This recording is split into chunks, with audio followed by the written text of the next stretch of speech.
Yes, you guys, my first top 10 list. I've never done a top 10 list before, and I'm so excited to jump into this. So here we go.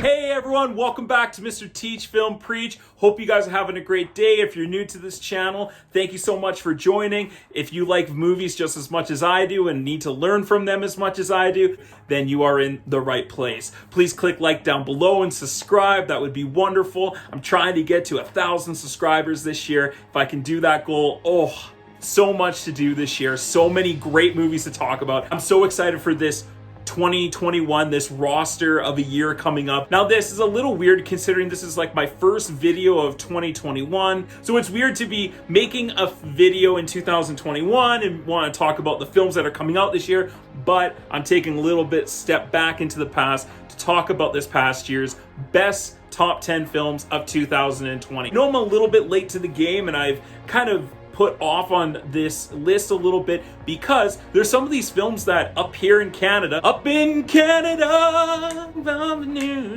can't remember the words. Up here in Canada, we haven't actually gotten some of these films, so I haven't actually been able to watch all the films from 2020 that I've really wanted to, especially as we start heading towards into award season. So there are a few films that are not going to be on this list. That is just because of those reasons. For example, some of the films I've missed watching this year, like Run, Ma Rainey's Black Bottom, Nomadland, The Father, Minari, Another Round. I've missed all those movies because they've either not arrived here yet or I just haven't been able to watch them because I've been watching so many, especially like Ma Rainey's Black Bottom. It's on Netflix. I should have watched it by now. I get it. So this list might actually change a little bit in the future. Maybe I'll revise this list later in a couple of weeks once I've seen the other films that come out. So I have to preface that I haven't seen about 5 or 6 major films that are award contenders that I do want to check out. So I apologize that some of those films might not be on my list. The other thing I want to mention is that some of the movies that are on my top 10 list probably wouldn't be on the list if the 2020 was an actual normal year and we weren't interrupted by COVID and we didn't have all these other films that got pushed back. A lot of films that on this list that might not have ranked as high, maybe they might be on this list still, but they might not have been as high if we had a normal competitive year. So I just wanted to preface those first two things, but without any further ado, let's jump into my top 10 films of 2020. Starting off the list with number 10 is Disney animated Pixar film Onward. Now some people might be shocked that, what? He doesn't have Soul on here, but he has Onward? Well, go check out my review for Soul and you'll understand why. I really enjoyed Soul, I liked it, but in comparison with Onward, I just had a better time with Onward. It was strange. I wasn't expecting that, and I watched Onward actually after Soul. I just kept putting off watching Onward, and I don't really know why. After I watched Soul, I went, okay, now I need to go watch Onward, and I'm so glad I did. This is a great little movie. It knows its target audience. It's really a fun, animated adventure film with a lot of heart. They always have a lot of heart and emotion and great characters and great stories inside of their films. And that's what makes Pixar such a great animated film company. I love the dynamic of Chris Pratt and Tom Holland as brothers. Their voices are really great together. There's a lot of great supporting characters like Octavia Spencer and Julia Louis-Dreyfus. Just a great all-rounded cast of voices in this film. The story is really cool. The world that it's set in is really fun. Now, it may not be the most developed world, but at least these animators really try to innovate and do something fun and imaginative with sort of medieval magic times with like elves and dwarves and dragons and wizards and these magical spells, and kind of putting it in a 21st century modern audience. It is really funny. I laughed out loud multiple times while watching it. Felt it was more suitable for both kids and adults. I think there was just a really nice blended balance for this film that really pays off in the end. And that's why Onward is my number 10. And so let's move onward to my number 9 spot. Number 9 goes to Greyhound. This is a World War II film starring the great Tom Hanks. It was also written by him and produced, and it is about a destroyer ship crossing the Atlantic Ocean over the Black Pit area that doesn't have any air coverage for the Allies, for the ships. They are susceptible to receiving attacks from German U-boats and this wolf pack of submarines. This movie is great for a couple of reasons. First of all, the acting is great from Tom Hanks as a captain, and you really get to see his struggles trying to command this ship and keep his men alive while protecting an entire fleet of supplies being sent over the Atlantic. You really get into his shoes. But this movie is a short hour and 20 on the ship, these couple of days that they have to cross the Atlantic, and you get to experience the intense moments and also life on the ship while being under siege from these U-boats. They've never really put audience in the shoes of a captain before. This is really just told from the perspective of the captain, Tom Hanks, and really from his point of view, and you step into his shoes. You get all the commands, the dialogue, the back and forth. You really have to be paying attention to what's going on because it's happening so fast, and the dialogue is so military based. So it's right up my alley. For anyone who knows me, I love studying World War II. It's a big passion of mine.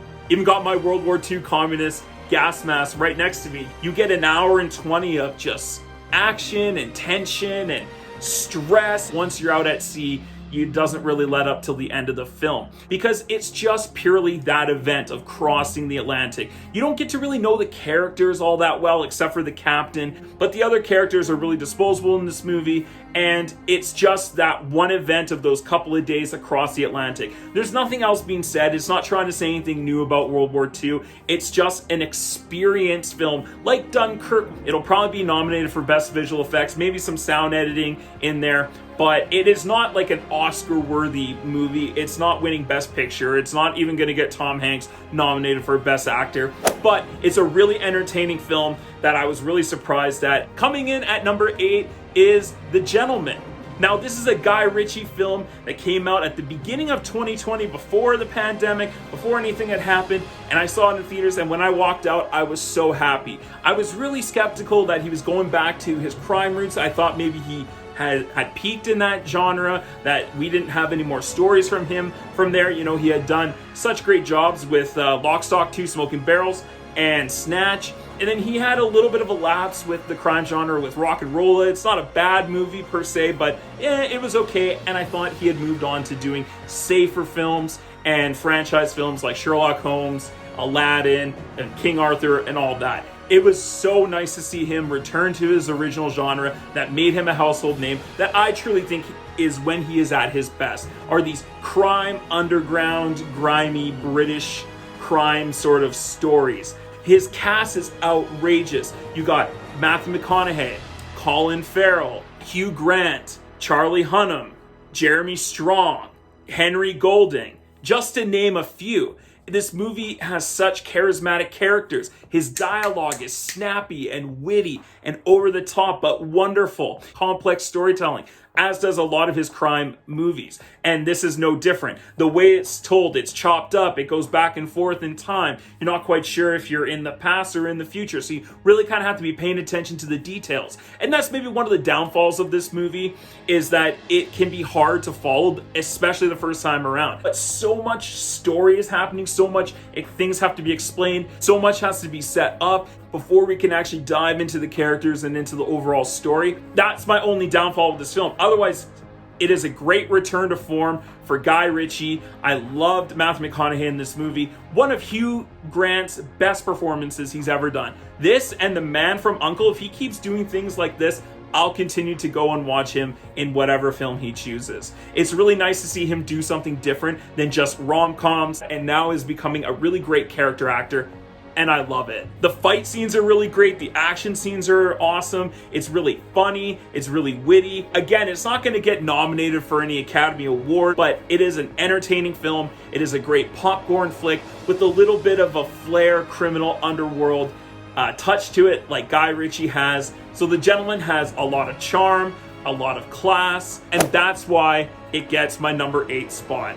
Number 7 goes to Bad Boys for Life. so skeptical when they said they were doing a third Bad Boys movie. I'm a big fan of the first one and the second one especially. Even though they're total over-the-top, crazy movies, they are just fun, action-packed popcorn flicks to check out.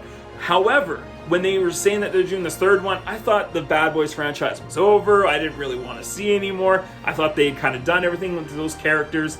And boy, was I ever wrong.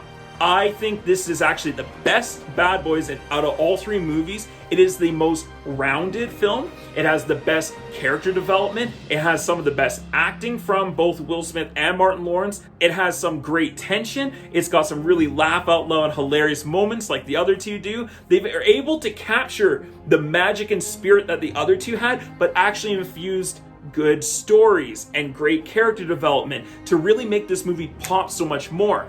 I think I would give the first two Bad Boy films that Michael Bay directed like B-, C+ kind of area films. This actually I would give a B+ to, and that is a great improvement upon the others. Coming into this third one, we were going to miss the Michael Bay action and the charm that he kind of has, and I was totally wrong. I love this franchise because we get to grow up with these two characters of Marcus and Mike. You know, in Bad Boys, the first one, they're like in their 20s and they're just young, energetic, and dumb and just going crazy. And in the second one, they're in their like late 30s and they have kids and other responsibilities, but they're really trying to settle into this life of balancing things. And then in this movie, they're in their 50s. And they're getting, closer to retirement. They're experienced. They're older guys. They're smarter. And I love that we get to experience this new time in their lives with these characters that I love so much. The action is great, and it's just a really cool stylistic film. Again, it's not going to get any awards, but for me, it was one of the most entertaining films this year, one of the greatest action films this year, and that's why Bad Boys for Life will always be a part of my life, and that's why they get number 7 on my list. So my 6th spot, number 6, goes to Tenet. Christopher Nolan crafted a really great espionage, spy, time travel thriller film that is really entertaining to watch, and it is beautiful on the big screen. I saw this movie twice in the theaters when they were still open, and no one was there both times I went. One time I went with a friend, the other time I went with my wife, and I loved both times on the big screen. This movie is meant for IMAX. It's meant for the big screen. Christopher Nolan, of course, is one of my favorite directors, one of my favorite filmmakers of all time, and I think he's one of the best filmmakers that is currently still working, that can balance these indie sort of feel, do his own thing films, but also have a great big budget and be backed by a big studio, and kind of use the two to combine and create these awesome, amazing films that he has for the last 20-25 years. I really love the visual effects in this movie. It'll probably win Best Visual Effects, at least get nominated. It might get nominated for a couple other things like editing or sound mixing. The soundtrack is amazing for this film, though technically this film is amazing, which is no surprise coming from Christopher Nolan. I really love John David Washington, Elizabeth Debicki, Kenneth Branagh, and especially Robert Pattinson in this movie. The 4 main actors are great, lots of great action set pieces, things that I've never really seen on film before is being done. The practical effects are out of this world. The story was a little convoluted at times, especially the first time around. This movie was confusing. I'm glad I got to see it twice because I took a lot more out of it the second viewing. I think he needs to really turn up the volume of his audio dialogue. I had a really hard time in the theater hearing what these actors were saying. Now, I want to be able to understand your film, Christopher Nolan. Change! Stop doing the Bane mask things! Unfortunately, this film didn't crack my top 3, and that's the reasons why. So it got an A-, but it's still a wonderful film that is really entertaining. I highly suggest people check it out. And let's roll right into number 5. Number 5 goes to Bad Education. This was a film that had been on my radar for a long time. I've been really excited to see it. I finally said to my wife, I'm checking out this movie, and we watched it together, and it was awesome. I love Hugh Jackman. I love Allison Janney. I've been big fans of both of them since the late 90s. I love both these actors. It's so great to see them in a film together where they're playing off each other. It is so great to see them on screen. The acting in this movie is fantastic. I think Allison Janney and Hugh Jackman could get possible nominations for the Golden Globes. This movie is a really great story about the true story of the Superintendent Frank, who embezzled millions upon millions of dollars through the public education system in New York, who kids loved, students loved, faculty loved, and secretly he was doing all this nefarious things behind everyone's backs. And I love the way that they tell this story in this movie. The first half, you're like on his side and you see it really from a certain perspective. Then halfway through it changes and you have a whole new film. And I really love that about this movie. It is so well written. It was really well crafted. I loved Hugh Jackman in this role. I think that there was a few editing things that could have been fixed, but besides that, this movie is totally entertaining. It is an awards contender for me. I love education. I deal with the things that this movie talks about all the time, talking about budget, allocation of resources, how to get students proper help, what does it mean to be a teacher and an educator, how we influence young minds, what we look like in the public eye. That's why I'm really connected to this film. But that all aside, it is a really entertaining film. I'm inspired by true events, but also having some really great screenwriters come in and craft a great story. That's why Bad Education is my number 5th film of the year. Now let's roll into number 4. My number 4 spot goes to Promising Young Woman.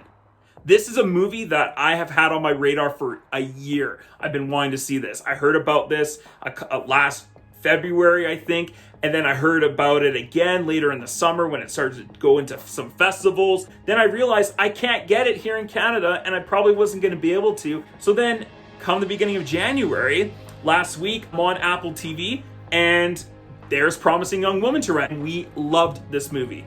It is so interesting. First of all, Carey Mulligan should be nominated for an Oscar for Best Actress. I don't know if she would necessarily win, but she has my vote to be nominated in that category. She deserves it. She is fantastic in this movie. She plays such a hurt, broken, and just destroyed character who's doing these crazy and strange, dark things.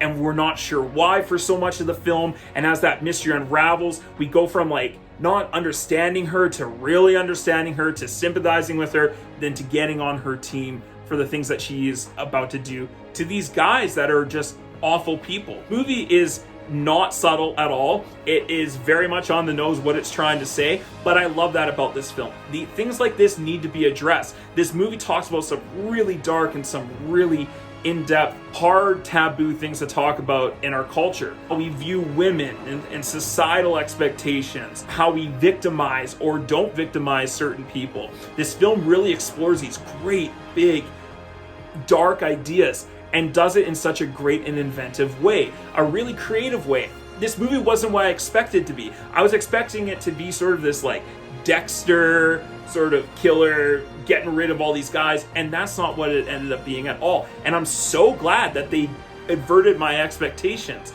They didn't give me what I wanted, and I loved it. The look of this movie is beautiful. It's shot really well. It's got some great acting, some great suspenseful moments, some awesome actors in it. Adam Brody, Chris Moniz-Platts, McLovin, Connie Britton, Alfred Molina, and of course, Carey Mulligan takes the cake home in one of her best performances, if not her best performance I've ever seen her in. I highly recommend you check out this movie. It's probably a movie that I'm only going to see one time in my life because it's so hard to deal with the stuff that's happening in, but I found this movie very crazy, very satisfying in such strange ways. It is a film that is necessary and needs to be shown and viewed by people. And that's why Promising Young Woman, my number 4th spot. We're in the top 3 here. Here we go. Check it out.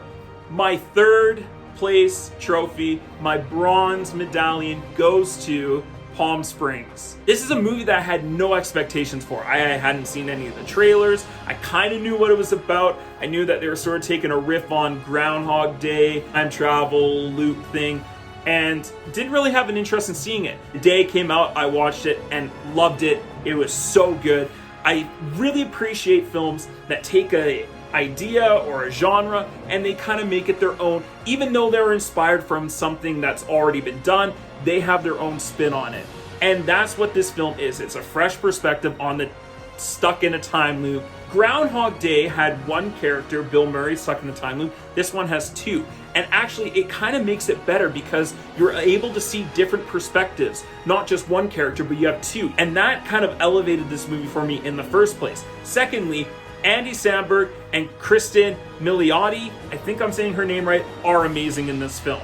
She should be nominated for a Golden Globe, and maybe even Andy Samberg should be nominated. I think they are both great. They are very funny. They are very heartfelt. They're characters you get to know. You really sympathize with them. You love them together. You love them when they fight. You just want to be around them. You want to spend like a whole weekend with them, but you actually get to spend an entire eternity with them. Now, the film obviously has a lot more things to it than that, and there's a really great situational humor, but they're also really filled with some great drama, some characters you can really sympathize with and understand where they're coming from and really get into their perspective and mindset. I love when films are able to do that successfully, and this movie does that. I truly think this film should be up for awards for writing, for maybe best production for a comedy, and also for our two main actors. Also, a great unreal small role from J.K. Simmons, and he's hilarious in this movie. I was so happy when I figured out it was J.K. Simmons. This actually was probably one of my favorite roles that J.K. Simmons has done since Whiplash from 4 or 5 years ago.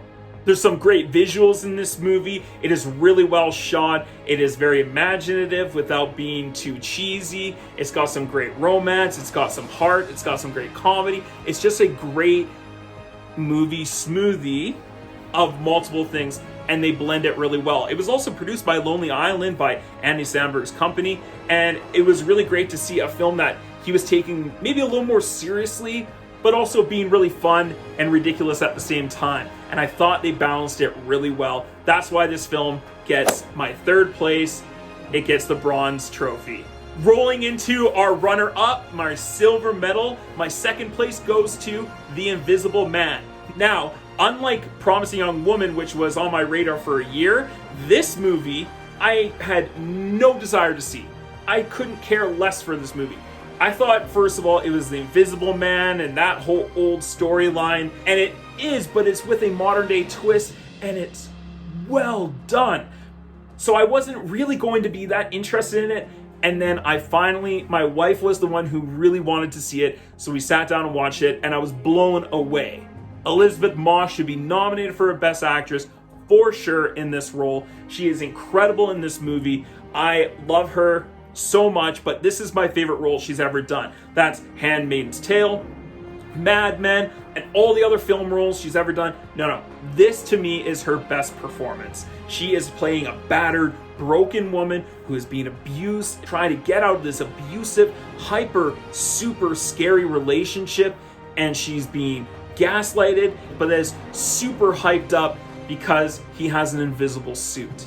So there's this real great crazy cat and mouse game, stalker and person trying to get rid of being out of an abusive relationship, and how we look at victims. Again, same sort of similar themes as Promising Young Woman, but just in a different way, and again talking about a few different things as well. I love how this movie is directed, how it's shot, how it's edited. It is, the sound or lack of sound at times is incredible. The use of dead space is so mesmerizing, and the whole time you're looking at Elisabeth Moss on screen, but you're also like looking off to the side and the left and right of the camera and all over, because you don't know where this guy is, and he might not even be there at times, and sometimes when he is, you're not expecting it. It is such a surprising success. I am so happy that I finally checked out this movie, and of course the Academy's gonna snub this film because it's a horror movie. It's a scary suspense horror film, and they don't seem to ever honor that. Look at Hereditary, Midsommar. They have snubbed people in the past who deserved some recognition, and I'm afraid that it might happen here again for Elisabeth Moss. I hope not, but it might still happen. This film is a blast. It is one of my best reviewed films of 2020, and it is definitely the deserving place of the silver medal, the number 2 spot for my top 10 films of 2020. And let's now talk about the number 1.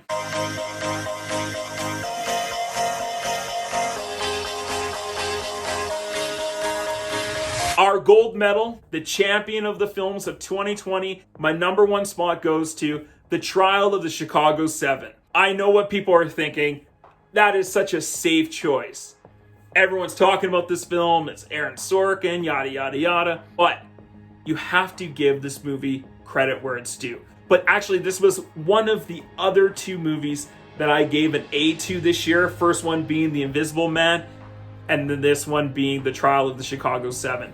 Aaron Sorkin did a great job directing this time. A lot better improvement from Molly's Game. I felt it was much more of a more structured film, a more pointed film. It had a real great runtime. It ran very smoothly. It was edited great. A lot better than how his first directorial debut. This will for sure win Best Writing at the Oscars for Aaron Sorkin. I would be surprised if it was anything else. Maybe the only other one is No Man Land, but this should be the Oscar winner for writing. There will be a whole slew of actors from this movie that get nominated. Sacha Baron Cohen, Mark Rylance, or Frank Langella, maybe even Eddie Redmayne. Yahya Abdul-Mateen II from Watchmen and Aquaman was also great in this film. Frank Langella as the despicable and horrible justice of the court.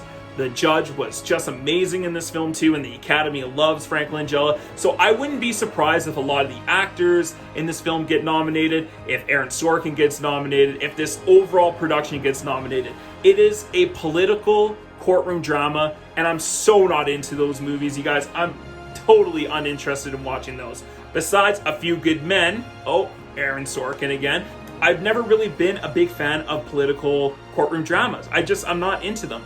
And especially with what was happening in the States and the election and all the human rights stuff and the Black Lives Matters, everything that happened this year, I just didn't feel like I was up for a film that really reflected all that stuff, but it was set in the 60s. And I was wrong again. I'm so glad I checked out this movie on Netflix. It was one of those movies that it made me laugh, it made me cry, it has some wonderful, great moments, some really horrific moments. You can't believe that this is a true story. It's just absolutely terrible what happened, but it's a story that's important and needs to be told. I love the end of this film where he's reading off the names. That moment just wells you up like Aaron Sorkin knows how to. And it is just such an epic movie, but also being within a confined space. It's really, a lot of it is just set within this courtroom, but it's this big drama. It's over the top at times in the best ways possible. And it pays homage to these American heroes. Even though they were looked at as criminals and degenerates, there really are heroes in a lot of ways. And I love that this film paid homage to them. And that's why, to me, it's just a great movie. It's got some great lines, amazing dialogue, some wonderful acting, some awesome moments, some great tension. It doesn't go too long. It has a nice pace. Yes, this is a great production film. And that's why, to me, I think it has a really great chance of winning Best Picture. And for me, all those things in mind, puts it at number one and gets the gold medal, the champion, the top, the best film of 2020. So those are my films for this year. What did you guys have for your top 10 films for 2020? Do you agree with my list? Do you hate my list? And that's okay if you do. I would love to hear what you guys think. And what are the top 10 films that you are looking forward to here in 2021? So thanks so much for watching, you guys. If you like this video, click like down below and subscribe. Mwah. I will have a lot more new reviews this year instead of just old films that I love. Have a great day, you guys. Take care of yourselves. Happy New Year. And as always, let's get taught.